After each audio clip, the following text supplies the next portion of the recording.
दोस्तों, हमारे पास सब कुछ होने के बाद भी मन बहुत अशांत सा रहता है। जैसे ही आप कभी अकेले में बैठते हैं तो वह अशांति आपके ऊपर हावी हो जाती है, जिसका कारण भी आपको पता नहीं होता।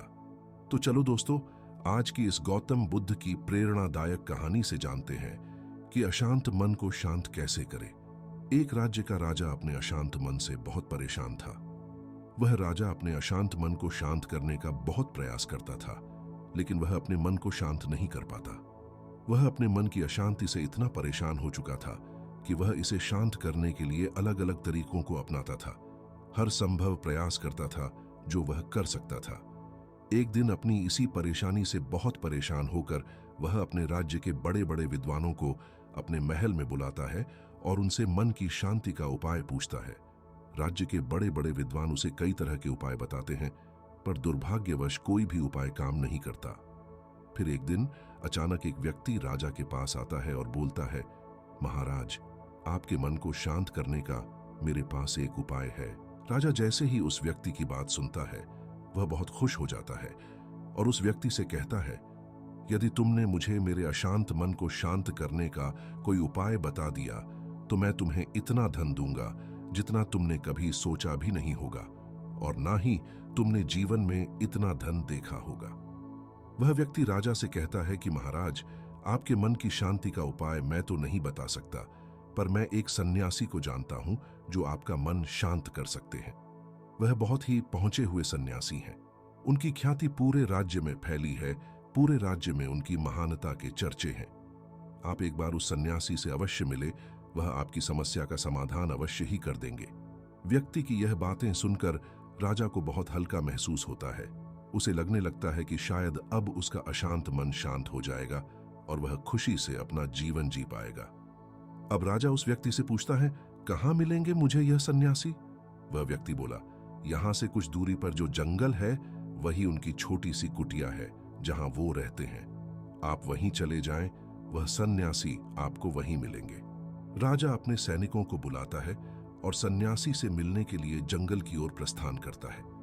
कुछ ही समय में वह सन्यासी के पास पहुंचता है और सन्यासी से कहता है, हे महात्मन, मैंने आपके बारे में बहुत सुना है। मैंने सुना है कि आप बहुत पहुंचे हुए सन्यासी हैं। आप लोगों की समस्याओं का हल बता देते हैं।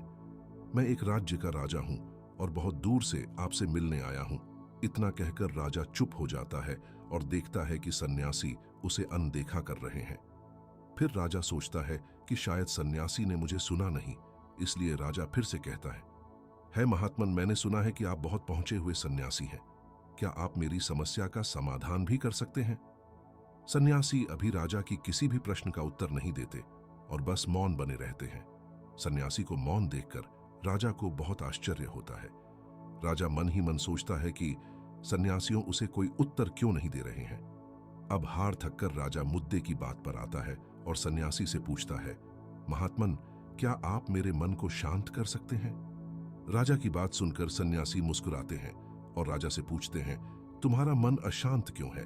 राजा कहता है, वैसे तो मेरे पास सब कुछ है, किसी चीज की कोई कमी नहीं है। मेरे पास इतना धन है जिसका मुझे कोई अंदाजा भी नहीं। सभी तरह की सुख सुविधाएं मेरे पास हैं और राज्य के सभी लोग मेरा बहुत सम्मान करते हैं। उनके मन में मेरे लिए बहुत आदर है। मैंने अपने जीवन में बहुत सारे दान पुण्य भी किए हैं। बस मेरे जीवन में एक ही चीज की कमी है कि मेरा मन शांत नहीं रहता है। कभी कभी यह शांत भी हो जाता है, लेकिन कुछ ही समय बाद अशांति फिर से मुझे घेर लेती है। क्या आप मेरे मन को शांत कर सकते हैं? मैं बड़ी आशा और उम्मीद लेकर आपके पास आया हूं। मैं अपने जीवन में सारे उपाय कर चुका हूं, बस आप ही मेरी अंतिम आशा हो। राजा की यह सारी बातें सुनकर सन्यासी कहते हैं, बिल्कुल, मैं तुम्हारे मन को शांत कर सकता हूं। राजा बहुत खुश हो जाता है और कहता है महात्मन, उसके लिए मुझे क्या करना होगा? सन्यासी मुस्कुराते हुए कहते हैं, तुम कल सुबह मेरे पास आना, पर ध्यान रहे बिल्कुल अकेले आना। राजा कहते हैं, ठीक है, मैं कल सवेरे आपके पास आ जाऊंगा। आगे सन्यासी कहते हैं कि एक बात और ध्यान रहे, अपने अशांत मन को साथ लाना। इतना सुनकर राजा आश्चर्य में पड़ जाता है और सोचता है, यह कैसी बात है भला? राजा कहता है, महात्मन, आप यह क्या कह रहे हैं? मैं समझ नहीं पाया, कृपया करके एक और बार बताइए।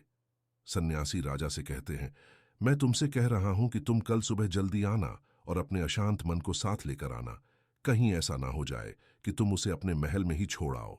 सन्यासी की बातें राजा को समझ नहीं आ रही थी।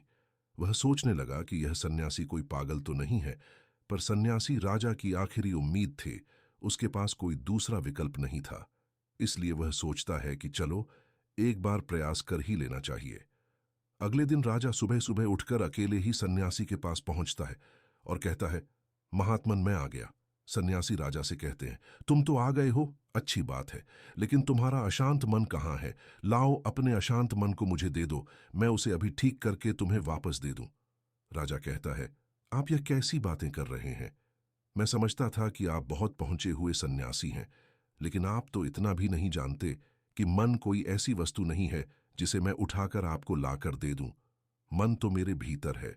सन्यासी राजा से मुस्कुराते हुए कहते हैं, ठीक है, आओ बैठ जाओ और अपनी आंखें बंद करके अपने उस अशांत मन को अपने भीतर खोजो। राजा अपनी आंखें बंद करके बैठ जाता है और अपने उस शांत मन को अपने भीतर खोजने का प्रयास करता है। वह बहुत देर तक आंखें बंद करके बैठा रहता है। बहुत देर तक आंखें बंद करके बैठे रहने के बाद सन्यासी राजा के कंधे पर हाथ रखकर कहते हैं, आंखें खोलो। राजा अपनी आंखें खोलता है। सन्यासी राजा से पूछते हैं, क्या तुम्हें तुम्हारा अशांत मन मिला? राजा कहता है, नहीं, मुझे मेरा अशांत मन अभी तक नहीं मिला। सन्यासी राजा से कहते हैं, चलो कोई बात नहीं, अब तुम कल प्रयास करना, आज के लिए इतनी खोज पर्याप्त थी। इतना सुनकर राजा सन्यासी से आज्ञा लेकर अपने महल वापस लौट जाता है।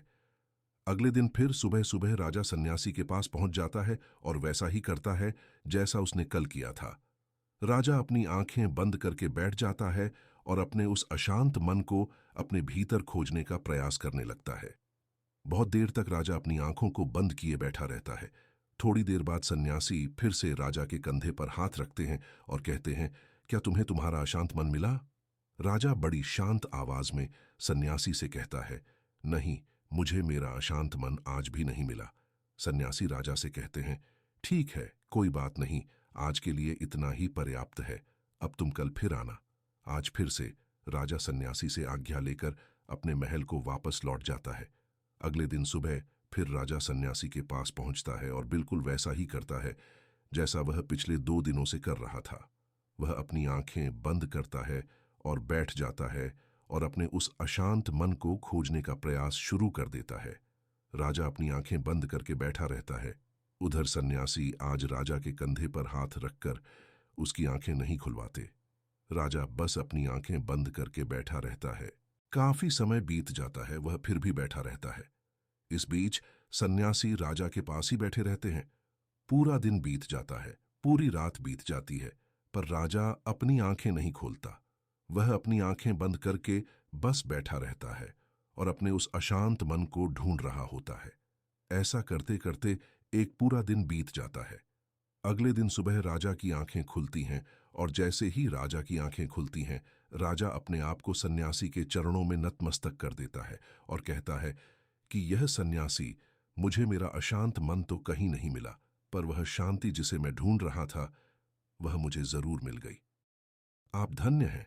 मैं जीवन भर आपका शुक्रगुजार रहूंगा कि आपने मुझे इस शांति को खोजने में मेरी सहायता की। दोस्तों, इस कहानी से हमें यह सीखने को मिलता है कि अगर हमारा मन अशांत हो तो हमें उसे शांत करने के लिए बाहरी सामग्री की तलाश करने की बजाय अपने अंदर की गहराइयों में जाने की कोशिश करनी चाहिए।